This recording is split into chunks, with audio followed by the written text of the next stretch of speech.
Salad for Mil Merengue. Mettez un like et abonnez-vous à la chaîne pour tout savoir sur le Real Madrid. Dans cette vidéo, nous allons parler de Vinicius, qui a de nouveau parlé du FC Barcelone. Mais avant, nous devons aborder des sujets très importants pour l'avenir de notre club. Allons-y avec le premier. La machine du Real Madrid ne s'arrête jamais. Alors que les projecteurs médiatiques se tournent vers les grandes opérations internationales et les mouvements coûteux qui animent les mercatos estivaux, dans les coulisses du Santiago Bernabéu, des décisions stratégiques se préparent, capables de définir la direction du club pour la prochaine décennie. L'une de ces décisions concerne Nico Paz, le jeune talent argentin formé à Valdebebas, qui brille actuellement de mille feux en Serie A sous les couleurs de Côme, et dont l'avenir pourrait à nouveau croiser celui du plus grand club du monde. Selon les informations des dernières heures, Florentino Pérez serait prêt à activer une clause dans le contrat du joueur pour faciliter son retour immédiat au sein de l'équipe première. Une opération qui non seulement est cohérente sur le plan sportif, mais qui envoie également un message clair au monde du football. Au Real Madrid, la Cantra reste une mine d'or. Le passage de Nico Paz en Italie a été bien plus qu'un prêt pour progresser. Il a été une expérience transformatrice. Dans un championnat aussi compétitif que la Serie A, où la rigueur défensive, le pressing ou les espaces réduits exigent le meilleur de chaque footballeur, le jeune Argentin a prouvé qu'il est plus que prêt à franchir le cap du plus haut niveau. Ses chiffres le confirment. Il a réalisé une saison remarquable avec des buts, des passes décisives et des performances de leader qui en ont fait un élément clé de Côme. Mais au-delà des statistiques, ce qui a séduit les recruteurs et les dirigeants merengues, c'est son attitude, son engagement, son caractère compétitif, sa maturité tactique et sa soif de gloire. Dans un contexte où le Real Madrid se prépare à une transition naturelle au milieu de terrain, la figure de Nico Paz prend une valeur encore plus grande. Luka Modric, l'un des grands emblèmes du club de la dernière décennie, se dirige vers sa retraite à la fin de cette saison. Le génie croate, maître d'une des gauches les plus élégantes à avoir foulé le Bernabéu, mérite une sortie à la hauteur de sa légende. Mais il est aussi nécessaire de planifier son remplacement avec intelligence, sans succomber à la tentation de recrutement disproportionné, ni à des improvisations de dernière minute. C'est ici qu'intervient la vision à long terme de Florentino Pérez. Le président du Real Madrid, connu pour son obsession de l'excellence et sa capacité à anticiper le marché, a suivi de près l'évolution de Nico Paz depuis son départ en prêt en Italie. Il n'a rien manqué. Il a observé sa progression physique, son évolution technique, son adaptation à un football exigeant et sa capacité à supporter la pression de mener une équipe modeste dans l'un des championnats les plus complexes d'Europe. Après des mois d'analyse et de réunions techniques, Florentino aurait donné son feu vert à une décision qui pourrait marquer un tournant dans la carrière du joueur, activer la clause permettant son retour immédiat au Real Madrid. Cette clause, incluse stratégiquement dans son contrat au moment du prêt, démontre une fois de plus la vision d'avenir du club blanc. Ce n'était pas un simple prêt sans suivi, mais un prêt avec des conditions, un suivi rigoureux et une porte ouverte pour un retour lorsque les circonstances seraient optimales. Et ces circonstances sont arrivées. Avec Modric sur le point de clore son chapitre, Toni Kroos envisageant sérieusement sa retraite et le besoin d'apporter un souffle nouveau au milieu de terrain, Nico Paz représente le lien parfait entre la tradition et l'avenir. Mais il ne s'agit pas seulement de planification sportive. Cette opération a également une forte charge symbolique. Dans un monde du football où de nombreux clubs écartent leurs jeunes au profit de stars médiatiques, le Real Madrid montre une fois encore qu'il croit en sa Cantra, en son modèle, en son identité. Nico Paz n'est pas un inconnu. C'est un produit de la maison, formé sur les terrains de Valdebebas, éduqué aux valeurs de l'écusson, avec l'ADN madridista dans chaque action. Et maintenant, après son étape de maturation, il est prêt à revenir et à contribuer à l'équipe première avec toute l'illusion du monde. D'un point de vue strictement sportif, le retour de Nico Paz apportera fraîcheur, verticalité, dynamisme et polyvalence au milieu de terrain blanc. C'est un joueur avec une capacité d'arriver, une vision du jeu, une frappe de loin et une lecture tactique qui lui permettent de s'adapter aussi bien à un système basé sur la possession qu'à un jeu plus direct. Il peut jouer en tant que milieu intérieur, meneur de jeu, voire faux ailier si le schéma l'exige. Sa polyvalence sera un atout précieux pour le staff technique qui pourra l'utiliser dans différentes situations de match sans perte de qualité. De plus, son expérience internationale en Italie a permis de polir certaines de ses lacunes initiales. Aujourd'hui, c'est un joueur plus robuste physiquement, plus agressif dans la récupération, plus discipliné sans ballon. Il s'est forgé dans des contextes complexes et a montré de la personnalité pour assumer des responsabilités dans des moments critiques. Et cela, dans un club comme le Real Madrid, où la pression est constante et les exigences maximales, est un facteur déterminant. Pour toutes ces raisons, la décision de Florentino Pérez de réintégrer Nico Paz mérite d'être saluée par tout le madridisme. C'est une preuve d'intelligence, de cohérence et d'engagement vers l'avenir. Alors que d'autres équipes se débattent pour dépenser des fortunes dans des recrutements risqués, le Real Madrid mise sur ce qu'il a formé, sur ce qu'il connaît, sur ce qui a déjà prouvé être à la hauteur. Et il le fait avec calme, sans précipitation, avec une planification irréprochable. Depuis cette tribune fièrement madridista, j'applaudis cette initiative avec enthousiasme, car elle signifie que nous continuons à regarder vers l'avenir sans oublier nos racines, qu'elle montre que le travail de la Contra reste une priorité, et surtout, qu'elle confirme qu'à ce club, il n'y a pas de place pour l'improvisation. Tout répond à un plan, et ce plan a aujourd'hui Nico Paz comme protagoniste. Alors, chers madridistas, je vous lance la question qui circule déjà dans les groupes WhatsApp, dans les discussions au Bernabéu et sur les réseaux sociaux blancs. Que pensez-vous du retour de Nico Paz? Croyez-vous qu'il est prêt à assumer un rôle important dans le nouveau milieu de terrain du Real Madrid? Êtes-vous excité à l'idée de voir un canterano argentin prendre la relève de légendes comme Modric ou Kroos? Personnellement, je n'ai aucun doute. Oui, il est plus que prêt. Et oui, son retour est une nouvelle fantastique. Parce que le Real Madrid n'a pas seulement besoin d'étoiles, il a besoin d'identité. Et en Nico Paz, nous trouvons les deux.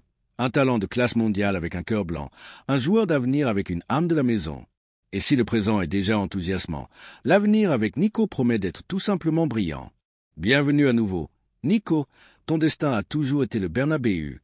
La deuxième nouvelle concerne une décision très importante pour notre cher club. Le mercato ne s'arrête jamais, même pendant les mois où le ballon continue de rouler. Les clubs déplacent déjà leurs pions. Les agents travaillent dans l'ombre et de nombreux noms commencent à circuler dans les bureaux des grandes institutions européennes. L'un de ces noms qui a refait surface dans les conversations cet été est celui de Darwin Núñez, l'attaquant uruguayen de Liverpool, qui, après plusieurs saisons en dents de scie, semble avoir ses jours comptés à Anfield.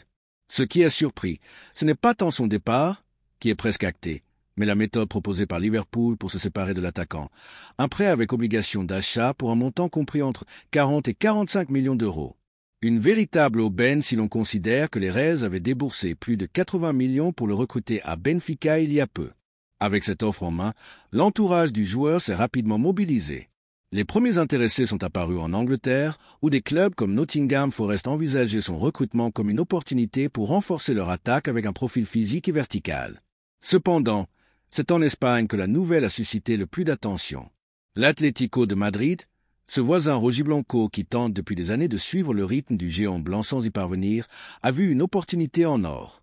Avec Ángel Correa sur le départ et l'incertitude permanente entourant Griezmann, le Metropolitano se présente comme une option viable pour Darwin, notamment en raison de son passé en Liga avec Almeria. Mais ce que la plupart ignorent, ce qui a à peine été mentionné dans les médias généralistes, c'est que le nom de Darwin Núñez a également été proposé au Real Madrid.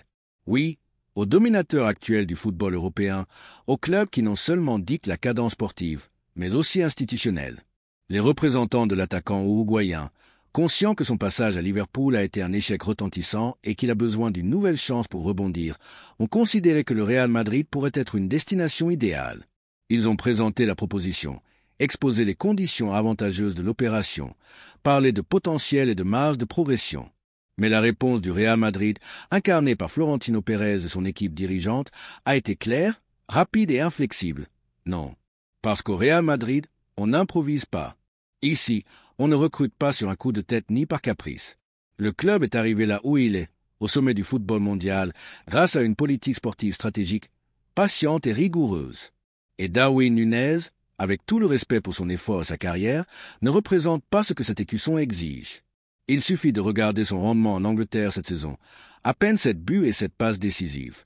Mais au-delà des chiffres, ce qui inquiète vraiment, c'est son inconstance, son manque de fiabilité dans les matchs importants, son langage corporel frustrant et la quantité alarmante d'occasions franches qu'il gaspille semaine après semaine. À Anfield, les critiques des supporters et des médias ont été constantes. Il n'a réussi ni à s'imposer comme titulaire indiscutable, ni à être un remplaçant décisif. Les doutes ne sont pas ponctuels, ils sont structurels. Et au Real Madrid, il n'y a pas de place pour des joueurs qui génèrent plus de questions que de réponses. Le Real Madrid n'a pas besoin d'un joueur puissant qui court beaucoup mais pense peu. Il a besoin de footballeurs qui comprennent le jeu, qui ont de la vision, du sang-froid et de la qualité. Il a besoin de joueurs capables de faire la différence dans des contextes de haute exigence, pas d'attaquants qui brillent contre des équipes modestes et s'éteignent lors des grandes soirées. En ce sens, Darwin Núñez a montré qu'il est loin du standard blanc. Et bien sûr, il y a aussi un aspect institutionnel qu'on ne peut ignorer. L'offre de Liverpool, un prêt avec obligation d'achat, peut sembler attrayante pour des clubs ayant des besoins immédiats ou des problèmes financiers. Mais au Real Madrid, on ne joue pas avec l'avenir de l'équipe. On n'accepte pas des formules qui pourraient compromettre le projet à moyen terme pour un joueur qui n'a démontré ni solvabilité ni maturité. Parier sur Darwin Núñez serait comme acheter un billet de loterie. Peut-être que ça marche, mais il est plus probable que non. Et ce club ne s'est pas construit sur des paris, mais sur des convictions. Florentino Pérez, une fois de plus, a agi avec une vision d'État. Il a privilégié les intérêts sportifs du Real Madrid à la tentation de saisir une opportunité de marché. Il a dit non quand d'autres se seraient laissés séduire par le prix réduit ou par le besoin d'une alternative en attaque. Et ça, Madridista, c'est exactement ce qui distingue un dirigeant d'un autre niveau. Pendant que l'Atlético de Madrid se jette sur Darwin comme s'il était une étoile déchue, le Real Madrid reste fidèle à sa feuille de route, sans fanfaronnade, sans précipitation, avec l'autorité que lui confère son histoire et son présent. Parce que lorsqu'on a une identité claire, on n'a pas besoin de ramasser les rebuts des autres. Le Real Madrid ne cherche pas des rustines, il cherche la grandeur. Alors, Madridista, je vous pose une question directe. Que pensez-vous de cette décision du président? Auriez-vous parié sur Darwin Núñez si cela avait dépendu de vous?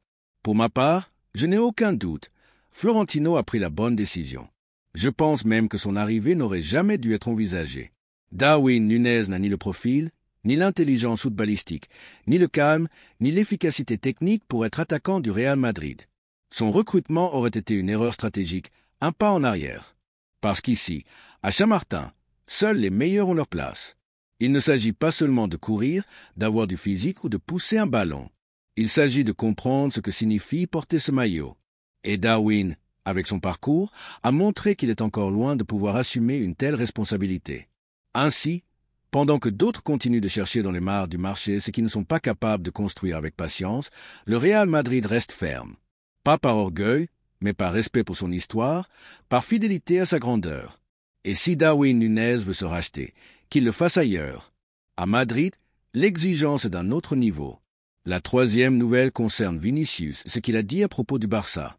À Valdebebas, la température a grimpé ces derniers jours, non pas à cause du climat printanier de Madrid, mais à cause des déclarations enflammées de l'un des joueurs les plus médiatiques, controversés, en même temps décisifs du vestiaire blanc, Vinicius Junior.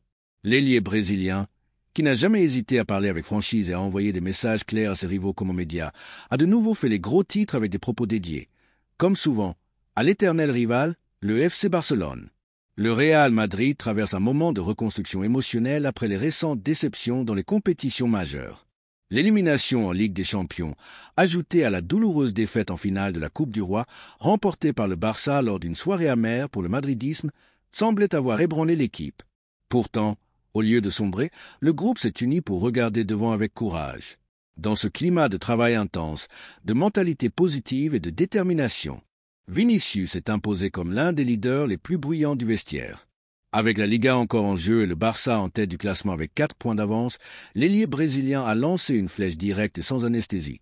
On va faire taire beaucoup de bouches, surtout celle de Catalogne, a-t-il déclaré avec assurance après un entraînement à Valdebebas. Sa déclaration a secoué les fondations médiatiques et a ouvert un nouvel épisode dans la rivalité historique entre les deux géants du football espagnol. Ces mots ne sont pas une simple fanfaronnade. Vinicius est ce que signifie jouer au Real Madrid, où l'ADN compétitif et la mentalité de gagnant ne permettent pas de se résigner à la défaite. La foi en une remontée est réelle dans la capitale. Personne ne considère une compétition comme perdue tant qu'il reste des matchs à jouer. 4 points d'écart sont parfaitement surmontables pour une équipe habituée à écrire des exploits impossibles, et Vinicius le sait. Le Brésilien a également profité de l'occasion pour remettre en question le véritable niveau de l'un des joueurs les plus médiatisés par l'entourage blaugrana. Lamine Yamal est un joueur normal, ce n'est pas tout ce qu'on dit de lui, a-t-il lâché sans hésiter. Et comme si cela ne suffisait pas, il a ajouté que la défense du Barça présente des faiblesses évidentes qui peuvent être exploitées dans les matchs restants. En d'autres termes, Vinicius n'a pas seulement parlé de ce que le Real Madrid peut accomplir, il a aussi clairement indiqué que, selon lui, le leadership des Blaugrana repose sur des bases moins solides que ce que la presse catalane veut faire croire. Ces déclarations ont été accueillies avec indignation à Barcelone. Comme d'habitude, l'entourage Blaugrana s'est empressé de qualifier le Brésilien de provocateur, d'arrogant et d'irrespectueux. Mais en réalité, les mots de Vinicius ne sont que le reflet de la fierté merengue. celle qui refuse de capituler et qui répond quand on en a le plus besoin. À Madrid, on ne vit pas de campagne publicitaire ni d'attentes gonflées. On vit de titres, d'histoires, de nuits magiques qui ont fait le tour du monde. Et oui, peut-être que Lamine Yamal a des qualités. Personne ne nie qu'il a un avenir. Mais comme l'a dit Vinicius, il n'a encore rien prouvé d'absolument significatif par rapport à ce qu'il faut pour être vraiment grand dans le football. Le Real Madrid n'élève pas ses promesses aux hôtels médiatiques avant l'heure. Ici, on exige des performances concrètes, des buts, des passes décisives, des actions décisives. Le maillot blanc ne se donne pas, il se gagne. Et Vinicius a dû se battre pour chaque minute dans l'élite afin d'atteindre la place qu'il occupe aujourd'hui. Quant à la défense du Barça, les faits parlent d'eux-mêmes. Malgré leur bonne position au classement, l'équipe de Hansi Flick a montré des failles inquiétantes à l'arrière, des désajustements, un mauvais placement, des erreurs individuelles. Ces détails, présents tout au long de la saison, pourraient leur coûter très cher dans la dernière ligne droite du championnat s'ils ne sont pas corrigés. Vinicius, avec sa vitesse et son déséquilibre, a été un cauchemar pour sa défense dans plus d'un classico, et personne mieux que lui pour pointer les fissures du mur catalan. Mais au-delà des réactions hostiles qui pourraient venir de l'entourage rival, l'essentiel est ce que ces déclarations suscitent dans le cœur du madridisme. Car Vinicius ne parle pas seulement pour lui, il parle pour une afition qui continue de croire, pour un vestiaire qui n'a pas dit son dernier mot, pour un écusson qui répond toujours dans les moments critiques. Et vous, Madridista, êtes-vous avec Vini? Partagez-vous son ambition, sa confiance, sa soif de gloire? Croyez-vous qu'il est encore possible de renverser cette Liga et de faire taire ceux qui nous donnaient déjà pour morts? Le madridisme a vécu des remontées qui semblaient impossibles, en Europe, en Liga, dans tous les contextes. Nous avons vu cette équipe ressusciter quand tout semblait perdu, se grandir face à l'adversité, transformer les critiques en motivation. Ce que dit Vinicius n'est pas une bravade, c'est une déclaration d'intention, un cri de guerre, une promesse à El Afición. Nous allons nous battre jusqu'au bout. Dans un moment où certains médias écrivent déjà des nécrologies, où à Barcelone on célèbre des victoires avant l'heure, Vinicius élève la voix et rappelle qui est le Real Madrid. Et si cela dérange certains, c'est parce qu'ils savent qu'à cette maison, il n'y a pas de place pour la résignation. Les prochains matchs seront décisifs, la marge d'erreur est minime, mais la conviction reste intacte. Le message a résonné dans le vestiaire et dans les gradins. À Chamartin, on entend déjà les échos de la bataille finale. Parce que rien ne s'arrête tant que l'arbitre n'a pas sifflé la fin de la dernière journée. Et s'il y a une chose que l'histoire a prouvé encore et encore, c'est qu'on ne peut jamais considérer le Real Madrid comme mort. Vinicius le sait, ses coéquipiers le savent, et maintenant, avec son message clair, le Barça le sait aussi. Attention, ils n'ont encore rien gagné, et à l'horizon se dresse un Real Madrid qui, comme tant d'autres fois, menace de ressurgir. Que le leader tremble, que la Catalogne tremble, le Real Madrid est réveillé et il vient pour tout prendre. Laissez votre avis dans les commentaires.